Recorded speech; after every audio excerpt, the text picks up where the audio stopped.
Hi, my name is Gabrielle Baumgardner, and I'm your student's education professions teacher. In this class, they are going into different schools and they are choosing their placements to learn a little bit more about what it would be like to be a teacher.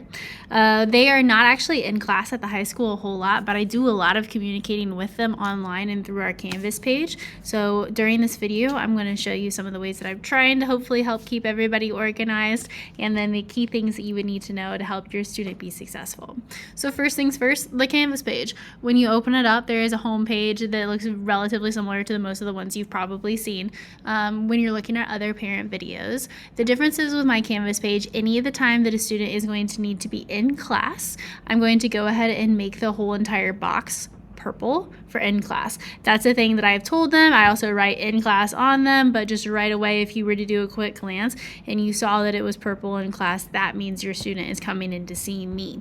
Otherwise, they should be signing in at the actual school each day, and they also are going to be doing timesheets. The timesheets allow me to see the amount of time that they're spending in the class, and then also the teachers would be signing off on those to confirm that. I put those into PowerSchool, but they are currently not put in with a grade. It's just for me to tally the hours. With that as well, you will see that I have links for all of the things, and they're on the Canvas assignments, but I also have a course calendar. With this class and with them being out of school, off campus, I thought it would be easiest if they needed to look at the class at a glance to have this available. So this link right here takes you to the whole entire class. This is the whole trimester from beginning to end. You can see the purple days, this green days in e-learning, where midterm is, when things are assigned, how much they're worth, and then when they're due. On this as well, each of these are going to have a document that's associated with them. So if you, for whatever reason, did not have access to a Canvas assignment, that you could still see everything that's on there. This has also the timesheet spans, so that you can, if like your student is not sure how long their time needs to be for when they're going to turn it in and when they're actually in class and signing, all of that's listed there on that course calendar, but it'll also be on this regular Canvas page as well. Other things that might be important for you guys to know is I do have a handful of guest speakers that are coming in. So those are the days that the students are in class. When a guest speaker comes in, students are expected to write an essay over that experience. The key things that they're going to have to do is to summarize, relate, and then come up with a question that they would be curious about according to that person's line of work. Whenever they do this, that would be a thing that would be an in-class opportunity for them to get to meet someone and also then just experience what it would be like from their perspective of that job. Not all of the people I bring in are going to be teachers, but all of them probably started as teachers. With this too, this is how I grade it. That reflection. If for whatever reason they miss one of those days, while we want to make sure that they're there for all of them, they also are able to make this up.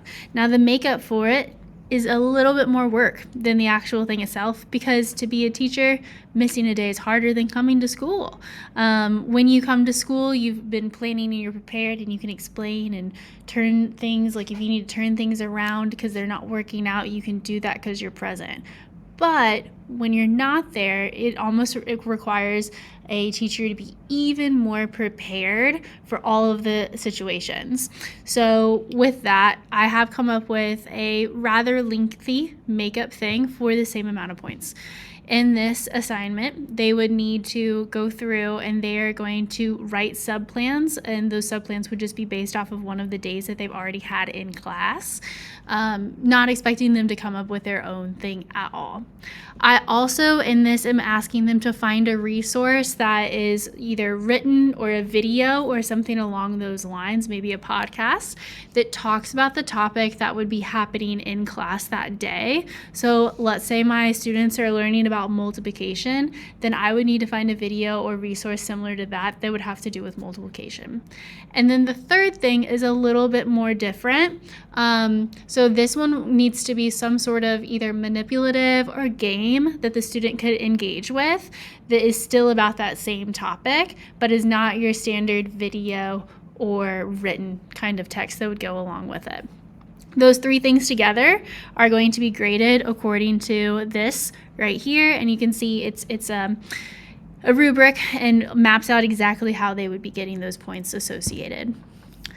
From that, that's the majority of the class. There are other assignments along the way.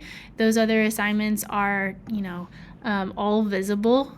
With this as well, I do have a syllabus associated. The syllabus kind of goes over general expectations. The syllabus can always be found in the left-hand navigational area in the syllabus page. With your left hand, or with this syllabus, it goes through some key pieces of information. I'm trying to be, compromising and forgiving with this class, but also still hold them accountable. So while, there are some assignments that are vital to be turned in order to pass the class, I'm not really assigning late points at this point. That means that if they were supposed to get a signature on Friday and they forgot it, but they turned it in on Monday, they're okay by my book as long as I still have it. Along with this syllabus, it also has guidelines. They do need to receive 45 hours per trimester in order to pass this class. The days that they will be in class at the high school are also clearly listed, as well as those final days. In this too are all of the expectations that have been gone over with your student, as well as ways to get ready for the first week. So far, students are doing great. I'm really excited hearing all of their stories that they've been coming in with, and you can just tell when they come in and they're just glowing and they're so proud of their students that they're just now getting to know, and I feel the same about them in all honesty. But yeah, so that's the majority of the class, and there's purposely not a ton of extra assignments because the most important thing they're getting from this is that experience. So all of the assignments are rooted in a way to help them engage more with that experience. If you have any questions at all or any concerns, please make sure that you use my email address to send me a message. I respond pretty quickly, but I want to make sure that I address everything that you have questions about if you do have questions. Thank you guys. Have a good day.